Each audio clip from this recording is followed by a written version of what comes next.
NHS ആയിരുന്നു എനിക്ക് ജോലി. ബാൻഡ് 2 എന്ന് തുടങ്ങി ബാൻഡ് 5 വരെ എത്തി. അതിനുശേഷം ഇപ്പോൾ തിരിച്ച് നാട്ടിലോട്ട് പോവാണ്. നാട്ടിലൊരു നല്ല ജോലി കിട്ടി. അപ്പം ഇവിടത്തേക്ക് ഇനി നല്ല ഓഫർ അവിടെയാണെന്ന് തോന്നി. അതുകൊണ്ട് അങ്ങോട്ടേക്ക് മാറാൻ തീരുമാനിച്ചു. ഇപ്പം നമ്മുടെ ഈ വീഡിയോ കണ്ടുകൊണ്ടിരിക്കുന്നവർക്ക് എന്തെങ്കിലും കുറച്ച് കമ്പനി നെയിംസുകൾ ഇവർക്ക് നോക്കാനായിട്ട് എന്തെങ്കിലും പേര് സജസ്റ്റ് ചെയ്യാനുണ്ടോ? ഈ വീഡിയോയുടെ ഉദ്ദേശം നിങ്ങളെല്ലാവരും UK നിർത്തി നാട്ടിലോട്ട് പോകണമെന്നല്ല. പക്ഷെ പോവാനിരിക്കണവർ ഒന്ന് ബുദ്ധിപരമായിട്ട് ചിന്തിച്ച് കഴിഞ്ഞാൽ ഉണ്ടല്ലോ, നമ്മുടെ ആ ഫ്ലൈറ്റിലിരിക്കുമ്പോൾ ആ ചങ്കിടിപ്പിച്ചിരി കുറയ്ക്കും.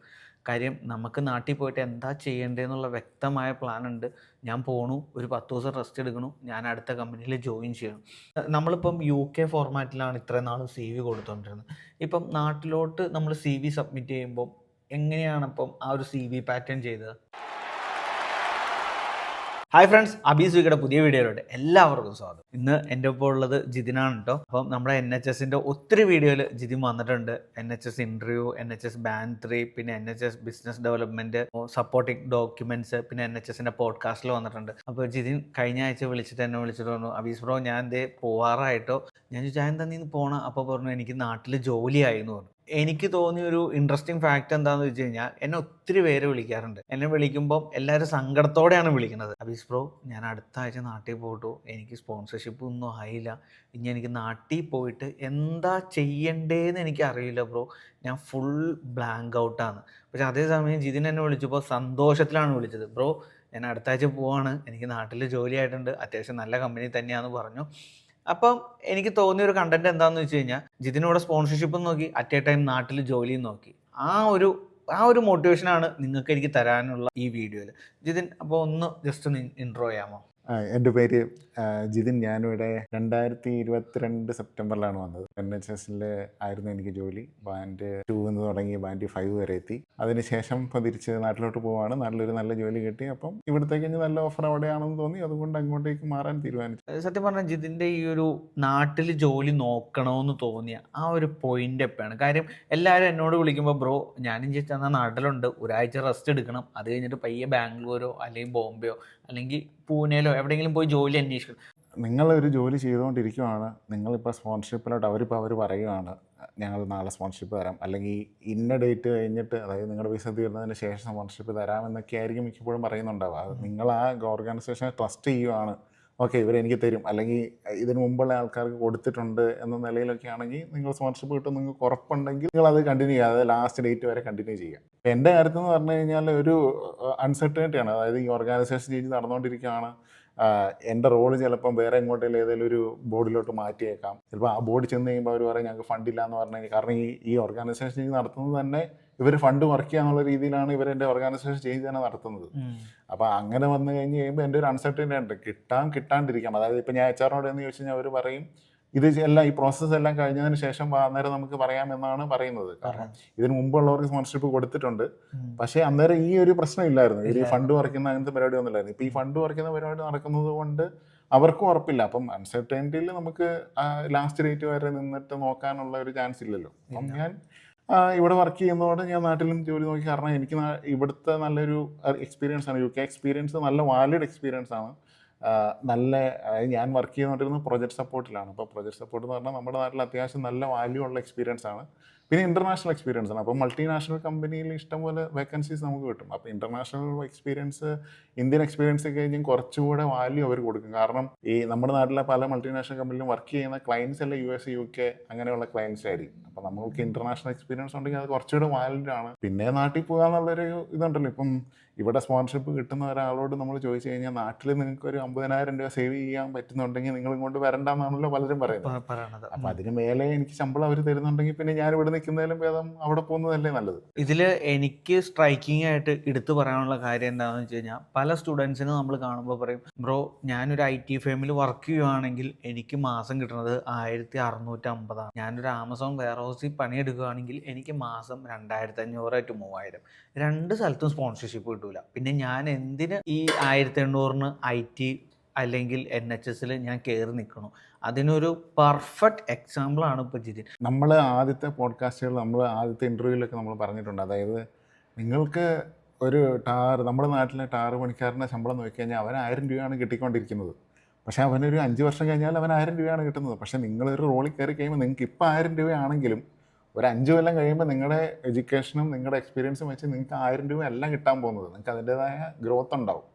അത് തന്നെയാണ് ഇതിൽ ഞാൻ പറയുന്നത്. നിങ്ങൾക്ക് ആദ്യമേ നിങ്ങൾ UK വന്നു കഴിയുമ്പോൾ നിങ്ങൾ സീറോ എക്സ്പീരിയൻസ് ആയിട്ടാണ് കൺസിഡർ ചെയ്യുന്നത്. കാരണം ഞാൻ സ്റ്റാർട്ട് ചെയ്തത് ബാൻഡ് 2-ലാണ്. ബാൻഡ് 2-ലെ ശമ്പളവും വെയർ ഹൗസിലെ ശമ്പളവും ഞാൻ വെച്ച് കമ്പയർ ചെയ്ത് നോക്കുമ്പം എനിക്ക് വെയർ ഹൗസിൽ പോകുന്നതായിരുന്നു ലാഭം. പക്ഷേ ബാൻഡ് 2 ഞാൻ തുടങ്ങി, ബാൻഡ് 3 ആയി, ബാൻഡ് 4 ആയി, ബാൻഡ് 5 ആയി. ബാൻഡ് 5-ലോട്ട് എത്തിക്കഴിയുമ്പോഴത്തേനും വെയർ ഹൗസിന് മേലെയുള്ള ശമ്പളം എനിക്കായി.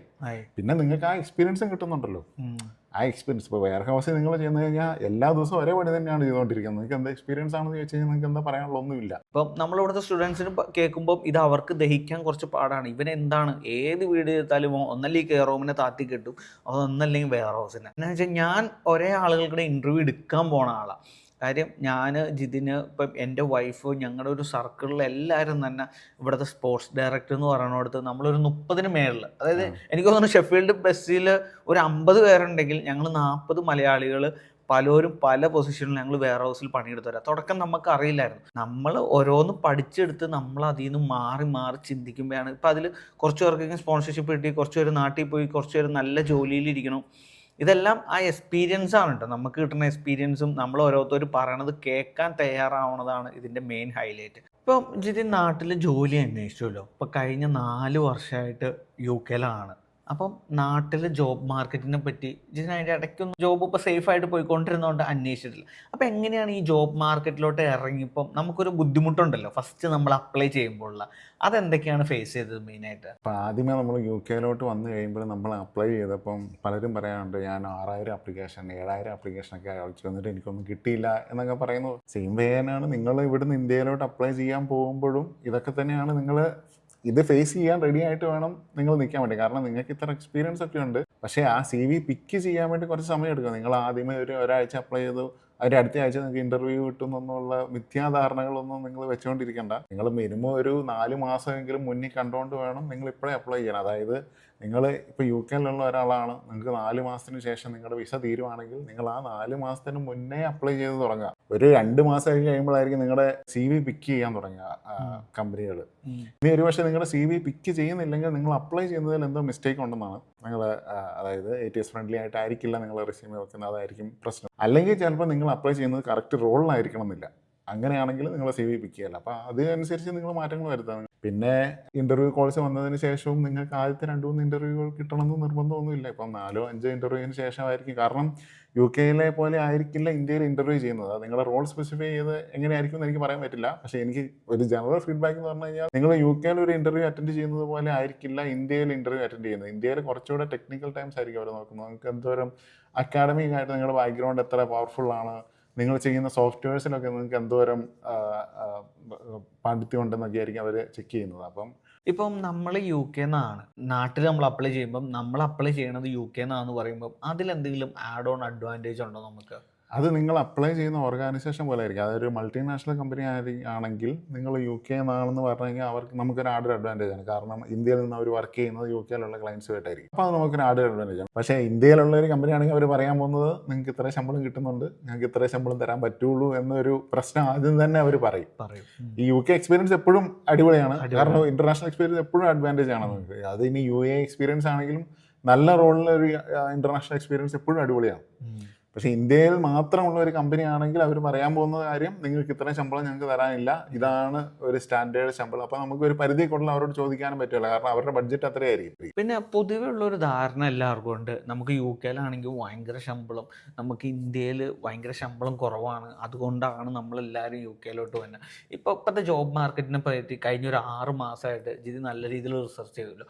എങ്ങനെയുണ്ട് നമ്മുടെ നാട്ടിലെ ഒരു നല്ല ബിഗ് സിറ്റീസ്, ഇപ്പോൾ ബാംഗ്ലൂർ, മുംബൈ, ബോംബെ, അവിടുത്തേക്ക് ജോബ് മാർക്കറ്റിൽ എന്ത് പാക്കേജ് ഉണ്ട് ഇപ്പോൾ? അത് പർട്ടിക്കുലർ റോൾ അനുസരിച്ചും നിങ്ങളുടെ എക്സ്പീരിയൻസ് അനുസരിച്ചുമാണ്. ഇപ്പം IT സെക്ടറുള്ള ഒരാളോട് ചോദിച്ചു കഴിഞ്ഞാൽ അവർ ചിലപ്പോൾ പറയാൻ പോകുന്നത് ഈ AI-യുടെ ബൂമിങ് കാരണം അവരുടെ ജോബ് മാർക്കറ്റ് വളരെ താഴ്ന്നുകൊണ്ട് പോയിക്കൊണ്ടിരിക്കുകയാണ് എന്നായിരിക്കും പറയാൻ പോകുന്നത്. പക്ഷേ എനിക്ക് തോന്നുന്നത് UK-ലുള്ളതിൽ കഴിഞ്ഞ് കുറച്ചുകൂടെ ജോബ് വേക്കൻസീസ് ഇന്ത്യയിലാണ് കൂടുതൽ. അതായത് ഏത് സെക്ടർ നോക്കിയാലും UK-ലുള്ളതിനേക്കാളും കുറച്ചുകൂടെ ജോബ് എക്സ്പീരിയൻസ് നിങ്ങൾക്ക് ഇന്ത്യയിലായിരിക്കും കൂടുതലുണ്ടാവുക. കാരണം മിക്ക കമ്പനികളിലും ഇന്ത്യയിൽ ഓഫീസ് തുടങ്ങാൻ കാരണം തന്നെ അവിടെ ലേബറിൻ്റെ അവൈലബിലിറ്റിയും ലേബറിൻ്റെ ചാർജ് കുറവും ആയതുകൊണ്ടാണ്.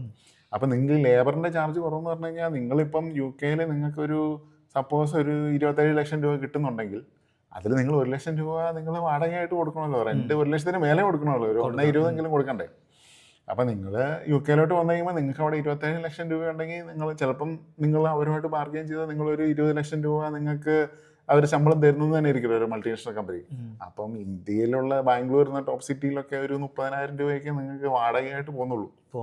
അപ്പം നിങ്ങൾ ആ ഡിഫറൻസ് കണ്ടുപിടിക്കുക. അപ്പം ഇവിടെ ഉള്ളതിന് കഴിഞ്ഞ് ചിലപ്പോൾ കൂടുതൽ സേവിങ്സ് നമുക്ക് ചിലപ്പോൾ നാട്ടിൽ കിട്ടും. പിന്നെ ജോബ് മാർക്കറ്റിൻ്റെ ഏരിയയിൽ എനിക്ക് തോന്നുന്നത് റോൾ അനുസരിച്ചായിരിക്കും വ്യത്യാസം. നിങ്ങൾ ഏത് ജോബിന് അപ്ലൈ ചെയ്യുന്നോ അതനുസരിച്ച് വ്യത്യാസമായിരിക്കും. പക്ഷെ കുറച്ചുകൂടെ ഓപ്പണിംഗ് ഉള്ളത് ചിലപ്പോൾ ഇന്ത്യയിലായിരിക്കും കൂടുതൽ, യു കെയിലൊക്കെ കൂടുതൽ. പിന്നെ ഇപ്പം ജോബ് അപ്ലൈ ചെയ്യാൻ തുടങ്ങിയപ്പം ഏറ്റവും കൂടുതൽ യൂസ് ചെയ്ത ഇതേതാ, ഇൻഡീഡ് ആണോ അതോ ഏതൊക്കെ?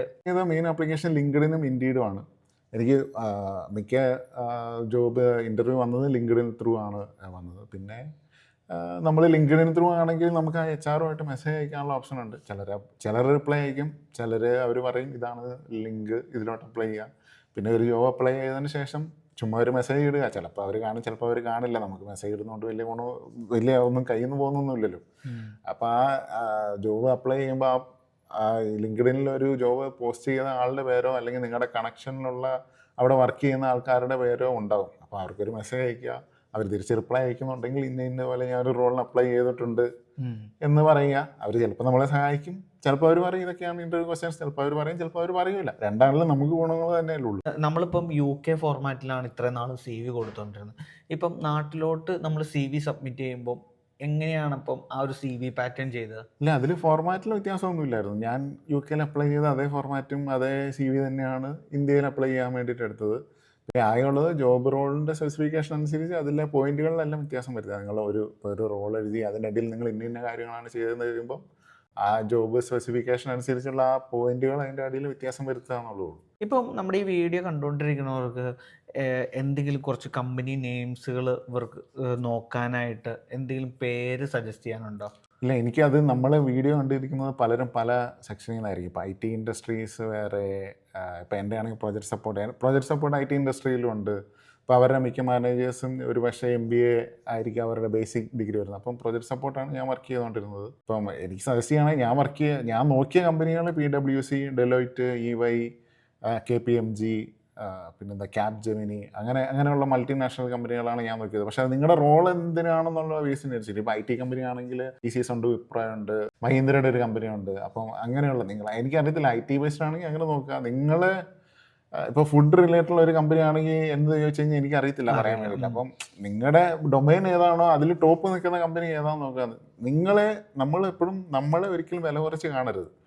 നിങ്ങൾക്ക് ഒരു ഇന്റർനാഷണൽ യൂണിവേഴ്സിറ്റിയിൽ നിന്നാണ് ഡിഗ്രി എടുത്തത്. ഞാനിവിടെ അല്ല പഠിച്ചത്.